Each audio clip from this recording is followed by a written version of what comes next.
దళిత ధ్వని ప్రేక్షక మహాశయులకు జై భీములు.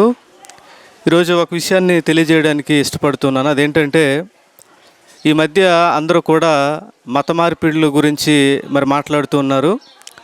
మత మార్పిడులు అనేది ఒక ద్రోహం అని, మత మార్పిడులు చేసే వాళ్ళని రకరకాల పేర్లు పెట్టి పిలుస్తూ ఉన్నారు.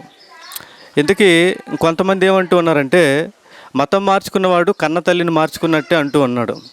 ఈ మాటని మనం కొద్దిగా ఆలోచించినట్లయితే, ఈ మతం అనే తల్లి పిల్లలందరినీ సమానంగా చూస్తూ ఉందా లేదా అన్నది మనం ఒకసారి ఆలోచించినట్లయితే, ఈ లోకంలో ఉండేటువంటి ఏ తల్లి అయినా సరే తన కడుపును పుట్టిన బిడ్డలు, అది ఇద్దరు కావచ్చు, ముగ్గురు కావచ్చు, ఒక కాలంలోనైతే 5, 6, 10 మంది వరకు పిల్లలకనే సాంప్రదాయం భారతదేశంలో ఉంది.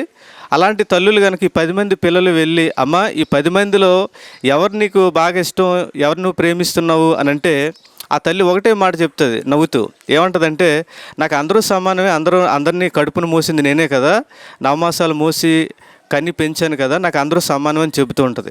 మరి మతం అనేటువంటి, హిందూ మతం అనేటువంటి ఈ తల్లిని కనుక మనం అడిగాం అనుకోండి, అందరూ సమానం అని అంటే కాదు అనేటువంటి సమాధానం ఎదురవుతూ ఉంటుంది. ఎందుకంటే ఈ తల్లి ఏం చెప్తుందంటే, అందరినీ కడుపును మోసి కన్నానని చెప్పదు. కొందరిని తలలో నుంచి, కొందరిని భుజాల్లో నుంచి, కొందరిని కడుపులో నుంచి, కొందరిని తొడల్లో నుంచి, ఇంకొంతమందిని పాదాల్లో నుంచి కన్నానని చెబుతుంది. కాబట్టి ఇలాంటి తల్లిని మనం ఎక్కడైనా చూసామా? ఆలోచించండి. మత మార్పిడి ఒకవేళ ఎందుకు అవసరమైంది అన్నది ఎవరు ఆలోచించట్లేదు. సమస్య ఎక్కడ ఉంది, మూలం ఏంటి అని ఆలోచించటం లేదు. 88 సంవత్సరాల క్రితమే అంబేద్కర్ గారు ఈ మత మార్పిడి విషయమే ఆయన చెప్పిన ఒక విషయం ఏంటంటే, మత మార్పిడి ఖచ్చితంగా అవసరం అని చెబుతూ ఆయన ఒక వ్యాసాన్ని కూడా రాయడం జరిగింది. 1936లో దాస్య విముక్తి కోసం మత మార్పిడి అనేటువంటి ఇది ఒక వ్యాసాన్ని, ఒక పేపర్ని ఆయన ఒక మహాసభలోని రిలీజ్ చేయటం అనేది జరిగింది. ఇందులో అసలు సమస్య ఎక్కడ ప్రారంభమైంది, దానికి మూలం ఏంటి, ఆ సమస్యను పరిష్కరించాలంటే ఏం చేయలేనటువంటి విషయాలు అంబేద్కర్ గారు విషయంలో చాలా చక్కగా చెప్పడం జరిగింది. ఈ మత మార్పిడులు ఎందుకు కారణం అవుతున్నాయనంటే, వివక్షను బట్టి. వివక్షకి కారణం మూలం ఏంటనంటే కులాన్ని ఏది పుట్టించిందనంటే, విచిత్రంగా మతం పుట్టించింది. మీరు ప్రపంచ దేశాల్లో ఉన్నటువంటి మతాల్ని మీరు చూడండి. అది ఇస్లాం కావచ్చు, లేకపోతే క్రైస్తవం కావచ్చు, జైనం కావచ్చు, సిక్కు కావచ్చు, ఏదైనా సరే ఆ మతాల్లోని నువ్వెవరివేనంటే నేను పలానా మతస్థుడని చెబుతాడు. కానీ హిందూ మతంలోనైతే నువ్వెవరివేనంటే నేను హిందువునని చెప్పకపోగా పైగా ఏం చెప్తాడంటే, అతను హిందూ మతంలో ఏ కులానికి సంబంధించిన వ్యక్తో చెబుతూ ఉంటాడు. ఇక్కడ వివక్ష అనేది ప్రారంభమైంది. మతం ఏం చేసిందంటే కులాన్ని పుట్టించింది. కులమేమో ఆ వివక్షని ఈ సమాజంలోని సృష్టించింది. అంబేద్కర్ గారు మతానికి ఇచ్చినటువంటి అనేకమైనటువంటి నిర్వచనాల్లో ఒక నిర్వచనాన్ని ఆయన కూడా ఒప్పుకున్నాడు. ఆయన ఒప్పుకున్న నిర్వచనం ఏంటంటే, లాలా లజపతి రాయ్ గారు ఒప్పుకున్నటువంటి నిర్వచనాన్ని ఈయన కూడా, బాలగంగాధర్ తిలక్ ఒప్పుకున్నటువంటి నిర్వచనాన్ని ఈయన కూడా ఒప్పుకోవడం జరిగింది. అదేంటంటే, మతానికి ఉండే నిర్వచనం ఏంటంటే ముందుకు నడిపించేది అని అర్థం.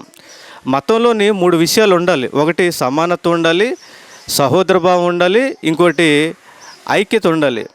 ఈ హిందూ మతంలోని సమానత్వం అనేది లేదు, సహోదరభావం లేదు. మిగతా ఇతర మతాలు మనం చూసినట్లయితే అక్కడ సమానత్వం ఉంది, అక్కడ సహోదరభావం ఉంది. ఈ విషయాలన్నీ నావి కాదండి. దయచేసి ఈ పుస్తకాన్ని ఒక్కసారి మీ జీవితంలోని చదవండి. చాలా చిన్న పుస్తకం, కానీ చాలా లోతైనటువంటి విషయాలు చెబుతూ ఉన్నాడు. మత మార్పిడి ఎందుకు అవసరం అనంటే, మత మార్పిడి ఎందుకు అవసరమైందనంటే, వివక్షని నుంచి బయటపడటానికి ఒక వ్యక్తి తన వ్యక్తిగతమైనటువంటి ఆత్మగౌరవాన్ని, వ్యక్తిగతమైనటువంటి మనోవికాసాన్ని పెంపొందించుకోవడానికి చాలా అవసరం అయిన పరిస్థితులు ఏర్పడ్డాయి. కాబట్టి ఈ మతాన్ని మార్చుకుంటూ ఉన్నారు. మత మార్పిడి తప్పు అనేవాళ్ళు ఆ మతం సృష్టించినటువంటి వివక్షను రూపుమాపితే మత మార్పిడులు అనేవి ఆటోమేటిక్గా ఆగిపోతాయి. కాబట్టి మతమే వివక్షను సృష్టించినప్పుడు ఆ మతాన్ని ఎవరు మార్చగలరు చెప్పండి? మతం తాను సంస్కరించుకోలేదు, లేదా ఆ మతం సృష్టించినటువంటి అంతరాలు కానీ, లేకపోతే ఆ వివక్షను కానీ ఈరోజు దాన్ని అభిమానించే వాళ్ళు, లేకపోతే దాన్ని ఫాలో అవుతున్న వాళ్ళు దాంట్లో ఉన్నటువంటి లోపాలని సరిచేయాలి.